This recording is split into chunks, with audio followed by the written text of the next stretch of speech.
After their first game Death Rally, Remedy Entertainment wanted to develop a third-person action game after the success of Tomb Raider. This project would end up as Max Payne, which was initially scheduled to be released in 1999, but since the team wanted to implement realistic textures and lighting in the game, it was pushed back to 2001. Finally, in July of that year, Max Payne was released for Windows. Now that this influential title is over 20 years old, it is time to see if the original Max Payne still holds up.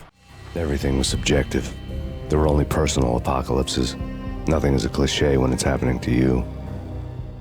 The game's story starts at the end of the game, but quickly changes to 3 years earlier as Max Payne has a flashback of the events that led to the situation he finds himself in. Max comes back home only to find that his wife and daughter have been brutally murdered by junkies who are under the influence of a drug called Valkyr. 3 years later, he's working as an undercover operative and gets framed for the murder of his partner, which means that the police is out to get him as well as mobsters. After some investigating, Max encounters Mona Sachs, who gives him a drink with the Valkyr drug, leaving Max to be taken by mobsters, though he escapes in no time. Near the end, after killing countless enemies and surviving another Valkyr drug nightmare given to him by Horn, Max meets up with Alfred Woden, who is the leader of a secret society known as the Inner Circle, and it is revealed that Horn was behind the murder of Max's daughter and wife. Woden asks Max to kill Horn in exchange for dealing with the charges against him. On his way to take out Horn, Max encounters Mona again, but after a brief reunion, Mona is shot and vanishes. Max gets his chance to kill Horn when she attempts to flee in her helicopter. He uses the building's antenna to his advantage, severing the wires, which results in the antenna crashing into the helicopter and killing Horn. Now we're back at the point that we started. Max is taken into custody and can't help but smile, knowing he got his revenge and that Woden will ensure his protection.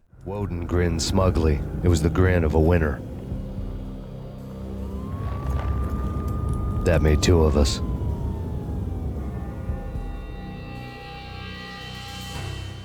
The game's story is nothing groundbreaking, but what makes it stand out is the way it is presented, with voiceovers of Max giving it a lot of personality, and the use of still images rather than creating cutscenes makes it both hold up and gives it an instantly recognizable look. The same can be said for the gameplay. If it was not for the bullet time, the gameplay would probably be just average, but since the developers were able to implement this mechanic into the game, it makes the enemy encounters much more enjoyable, making you feel like a total badass. At the same time, Max is just as vulnerable as anyone and can die from only a few shots. This means you have to be careful, as enemies can hide behind corners, and if they catch you off guard, it's game over, as you will be dead before you realized what happened. After dying a few times, I started to quicksave so often that I would usually quicksave after killing a single enemy, which might sound ridiculous, but if you've played the game, I'm guessing you did the same. If you do manage to survive some incoming bullets, you can heal your wounds using painkillers, but you have to be mindful of the fact that this doesn't heal you instantly, so at that point it might be a good idea to heal up before you continue your rampage. When you're ready to shoot some bad guys, you can choose a variety of weapons, with the dual Beretta, dual Ingram and Colt's Commando being my favorite. By killing enemies, you can fill up your bullet time meter, which you can activate while leaping into the air or while standing still or moving around. Activating this ability slows down time, and this makes it a whole lot easier to deal with a group of enemies. Using bullet time never gets old, and it is extremely satisfying to kill enemies in slow motion, which makes the game so enjoyable to play through. But if you fail to kill all enemies after leaping in the air, you will be vulnerable for a few seconds as you need time to get up again, and if there are still enemies around, they will probably kill you. So when leaping into the air, you always have to make sure you kill all enemies around you, which can be hard in the later sections as enemies just soak up bullets, with one particular enemy being able to tank several sniper shots to the face before finally going down. This isn't helped by the dynamic difficulty that adapts to your playstyle, so if you are having a bad time, the game will become a bit easier, but if you are killing enemies with ease, you will eventually get to a point where the difficulty all of a sudden increases immensely. Despite the unforgiving enemy encounters, it never felt unfair, and there was never a point where I wanted to quit out of frustration. Well, to be honest, there's one section. These are not the gunfight sections, but the dream sequences, and I really hate these parts, as the surfaces you need to walk on are so small that you can easily fall off, which I did numerous times, and for some reason it was really difficult to make Max jump in these sections, which led to even more deaths in these sections. So I was just glad when these parts were over so I could enjoy the much better gunplay sections.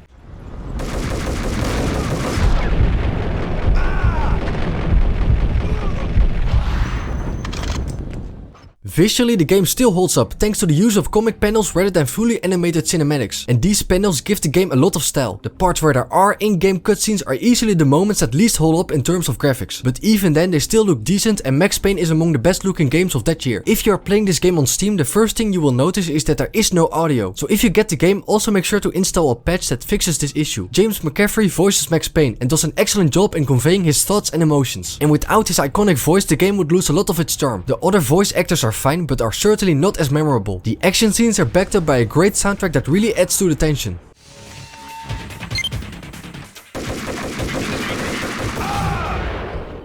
Max Payne has stood the test of time, with the bullet time being an excellent addition that makes it so much fun to play. At times this game reminded me of a more recent game, Hotline Miami, where every death gives you new information about enemy placement, which allows you to use this knowledge to carefully take everyone out without getting killed yourself. Even 20 years after its initial release, Max Payne is a blast to play, and the small problems I have with the game are easily overshined by all of the positives. If you have a PC and haven't played this classic game yet, you owe it to yourself to check it out. And once you do, I'm sure you will enjoy it as much as I did. You're in a computer game, Max.